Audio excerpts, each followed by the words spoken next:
My brothers and sisters, there was a time when someone had blown into the knots that they had made of the blessed hair of Rasulullah sallallahu alaihi wasallam on a comb, trying to engage in what is known as magic against the Prophet sallallahu alaihi wasallam. Remember, nothing harms you except by the will, permission and knowledge of Allah subhanahu wa ta'ala. So nothing can ever happen to you except if Allah has willed it, if Allah has written it, and if Allah knows about it, and He will know about it. So the Prophet ﷺ, one might ask, why did Allah allow this to happen to him when he was the most loved unto Allah?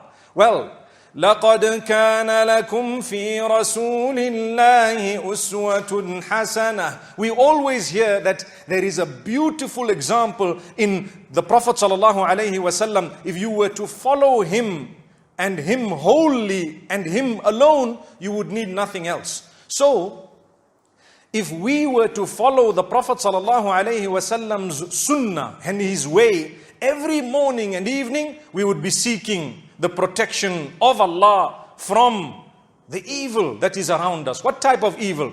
Evil people, evil thoughts, the whispers of shaitan, whether it is magic that people try, jealousy that people might have, the evil eye that is mentioned in the hadith of the Prophet ﷺ. Sometimes you can actually affect your own self with evil eye. When is it?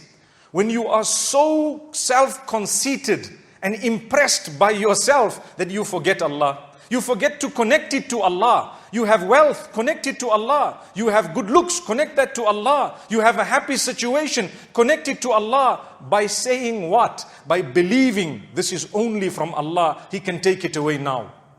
This is only from Allah.